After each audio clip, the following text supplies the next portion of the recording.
नमस्कार दोस्तों and welcome back to my channel जहां आपको मिलता है सी फॉर सिर्फ एंटरटेनमेंट। और आज पे लाया हूँ डॉक्टर स्ट्रेंज ऑफ एसगार्ड का सेकंड इशू। तो यार वीडियो पे नए हो तो वीडियो को लाइक कर देना और चैनल पे नए हो तो सब्सक्राइब कर देना। और साथ ही मेरे चैनल पर ज्वाइन बटन स्टार्ट हो गया है तो आप वहाँ से ज्वाइन कर सकते हो। और उसी के साथ अब आप मुझसे व्हाट्सएप पर जुड़ सकते हो जिसका लिंक मैं आपको डिस्क्रिप्शन में दे दूंगा।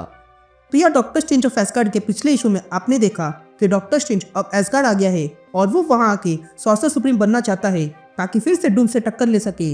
लेकिन इस चक्कर में वो जिस मैजिशियन से मिला वो जाने अनजाने में लोकी के हाथों से मारी गई। अब लोकी का कहना है कि ये उसने नहीं किया है, तो फिर खून किसने किया और क्या लोकी इन सब के पीछे है, यही हम इस सीरीज में जानेंगे। तो अब आगे।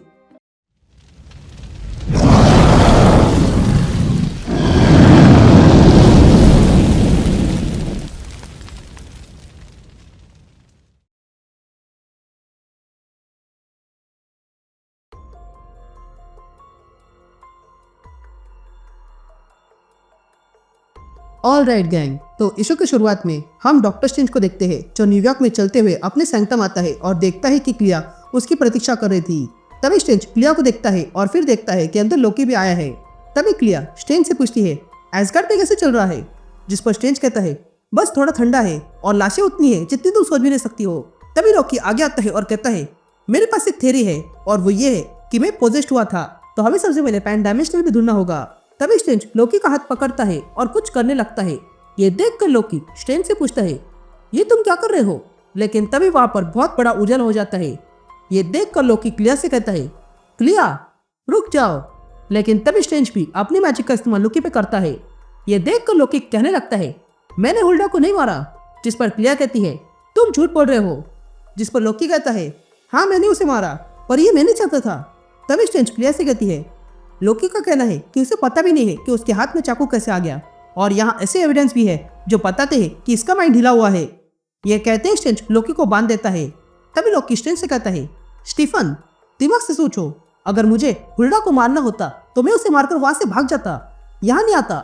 जिस पर स्ट्रेंज कहता है अपना खेल बंद कर दो, जिस पर लोकी कहता है हाँ मुझे खेल खेलना पसंद है पर इस समय मैं कोई खेल नहीं खेल रहा हूँ। अगर तुम मुझे एसगार्ड ले गए तो थॉर मुझे नहीं छोड़ेगा, ये सब खत्म हो जाएगा और मेरे पास और कोई चांस नहीं होगा।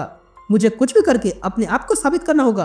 तभी क्लेस्टिन से कहती है कि एग्निस ऑफ एयरलिंग के सामने झूठ बोलना इम्पॉसिबल है और अब हम जानते हैं कि लोकी सच कह रहा है, तो अब क्या करें। जिस पर स्ट्रेंज कहता है तुम यही रहो क्लिया, क्योंकि डूम अब सॉर्सरर बन गया है और वो पता नहीं क्या करेगा। जिस पर क्लिया कहती है तुमने इसके बारे में क्या सोचा है। जिस पर स्ट्रेंज कहता है कि इसीलिए मुझे ऑल पावर चाहिए और उसके लिए मुझे एसगार्ड जाना है ताकि मैं सीख सकूं। लेकिन फिर ये कांड हो गया। अब हम एसगार्ड को देखते हैं जहाँ पर स्ट्रेंज हॉल्ट से मिलने आया था। तभी हॉल्ट कहता है क्या मर्डर यानी कि मिस्ट्री। जिस पर स्ट्रेंज कहता है मैं नहीं जानता हूँ ये लोग कौन है और क्या कर सकते हैं, लेकिन अगर मैंने स्पेल ऑफ एक्रोनॉम इस्तेमाल किया तो मुझे कातिल मिल जाएगा।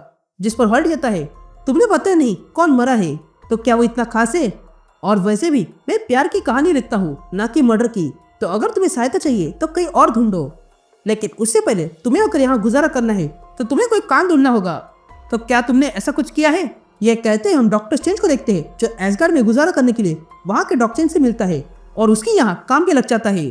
जिसके बाद स्ट्रेंज के पास कई सारे पेशेंट आने लगते हैं जिनका इलाज डॉक्टर स्ट्रेंज करने लगता है। फिर एक दिन स्ट्रेंज के पास एक औरत आती है जिसके पीठ में चाकू घुसा था। तभी स्ट्रेंज वो चाकू देखता है और उस औरत से पूछता है तुम्हें कैसे लगा।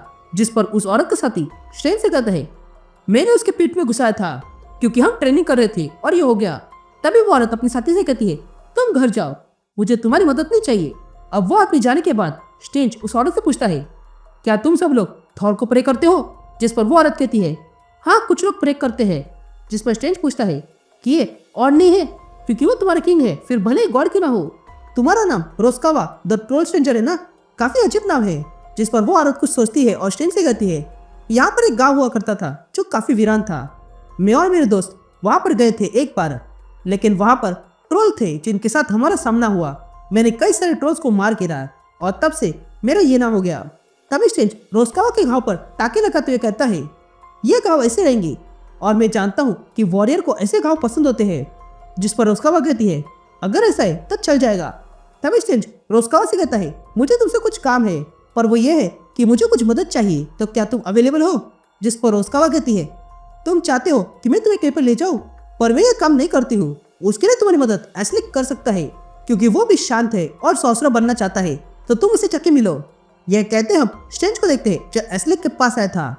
तभी एस्लिक कहता है, मैं तुमसे मिलकर धन्य हो गया स्ट्रेंज, अब मैं तुमसे बहुत कुछ सीख सकता हूँ। जिस पर स्ट्रेंज कहता है, मैं कभी सॉर्सरर सुप्रीम था लेकिन अब नहीं हूँ, और वैसे भी ये एसगार्ड का प्रीमियम मैजिक शॉप है ना। जिस पर एस्लिक कहता है, हाँ है, यही सबसे सस्ता है। जिस पर स्ट्रेंज कहता है, जितना मैं आप कमा रहा हूँ उससे तो मैं यही आ सकता हूँ।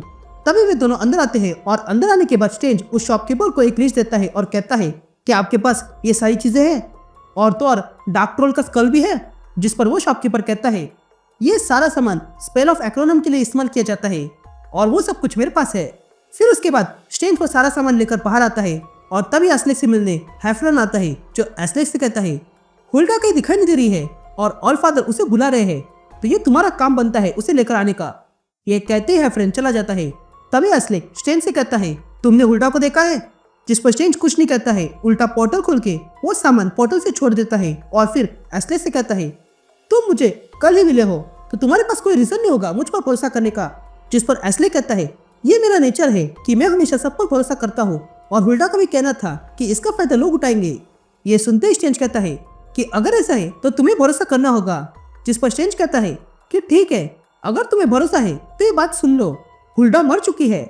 ये सुनते ही एस्लिक हैरान रह जाता है और कहता है, क्या ये कैसे हुआ? जिस पर स्ट्रेंज कहता है कि पिछली रात लोकी आया था और उसका कहना है कि उसने नहीं किया, पर वही था जिसने हुल्डा को मारा है, और लोकी की माने तो वो कह रहा है कि वो किसके वश में था। मैंने हुल्डा की बॉडी को गायब करके रखा है और वो ऐसी जगह है जो किसी को ना दिखे। लोकी का कहना है कि कोई तो है जो ये सब कुछ सेटअप कर रहा है और मुझे उसकी बातों पर यकीन है, इसलिए मुझे इस कातिल को ढूंढना है। जिस पर एस्लिक स्ट्रेंज से कहता है कि अगर ऐसा है तो तुमने थॉर को क्यों नहीं बताया? जिस पर स्ट्रेंज कहता है, वो इसलिए क्योंकि अगर थॉर को पता चल जाएगा तो वो लोकी के साथ सारे नाते तोड़ देगा। हालांकि मैं ऐसी हालत में पढ़ना नहीं चाहता हूँ, पर बात थॉर और लोकी की है, इसलिए मैं बीच में आ गया हूँ। अगर ये हुआ तो इसका अंजाम बहुत बुरा होगा। तभी बातें सुनने के बाद एस्लिक कहता है, क्या मैं हुल्डा को देख सकता हूँ? ये सुनते ही स्ट्रेंज एस्लिक को हुल्डा के पास लाता है। तभी एस्लिक हुल्डा की लाश देखता है और कहता है, ऐसा भी हो सकता है कि तुमने ही हुल्डा को मारा हो। जिस पर स्ट्रेंज कहता है, नहीं, मैंने ऐसा नहीं किया है। जिस पर एस्लिक कहता है कि अगर ऐसा है तो मैं तुम पर भरोसा क्यों करूँ? जिस पर स्ट्रेंज कहता है, ठीक वैसे ही करो जैसे मैं लोकी पर करता हूँ। तभी एस्लिक स्ट्रेंज से पूछता है कि इस बॉडी का क्या करें? ये कहते हैं हम स्ट्रेंज और एस्लिक को देखते हैं जो हुल्डा को लेकर यग्लरसील में आए थे और फिर उसे वहीं पर दफनाते हैं। उसके बाद स्ट्रेंज एस्लिक से पूछता है, क्या कोई हुल्डा का शत्रु है? जिस पर एस्लिक कहता है, हुल्डा के सारे शत्रु ही थे क्योंकि वो रूड थी। यह कहते ही एस्लिक वहां से चला जाता है। अब एस्लिक के जाने के बाद स्ट्रेंज अपने रूम में आता है और पोर्टल खोल के वो सामान लेने लगता है, लेकिन तभी अचानक से उस पर एक जबरदस्त हमला हो जाता है जिसके कारण स्ट्रेंज अपनी मैजिक इस्तेमाल नहीं कर पा रहा था। और तब एक अनजान आदमी वहां आता है और स्ट्रेंज पर अपने एक्स से हमला कर देता है, लेकिन स्ट्रेंज बीच में चेयर लगाकर अपने आप को बचा लेता है। लेकिन तभी वो आदमी चेयर तोड़ते हुए पुनः हमला करता है और स्ट्रेंज इस बार तैयार था और वो उस आदमी को पास की दीवार पर पटकता है और फिर उस पर पंचेस मारने लगता है। लेकिन वो आदमी कम नहीं था, वो भी स्ट्रेंज पर पलटवार करता है और स्ट्रेंज को उठाकर दीवार पे मारता है और फिर स्ट्रेंज के मुंह पर पंच मारने वाला ही था कि तभी स्ट्रेंज अपनी पूरी पावर के साथ उस आदमी के मुंह पर जोरदार पंच मारता है, जिसके कारण वो आदमी स्ट्रेंज पर एक जबरदस्त हमला करता है और वहां से भाग जाता है। यहाँ हम स्ट्रेंज को देखते हैं जो खड़ा होता है और देखता है कि वो आदमी भाग गया है, लेकिन अब उसकी एक्स स्ट्रेंज के हाथ लग चुकी थी। ये देख कर स्ट्रेंज कहता है, यह आदमी कौन था ये पता नहीं, लेकिन वो ये एक्स छोड़ गया है और अब यही मेरा पहला क्लू है।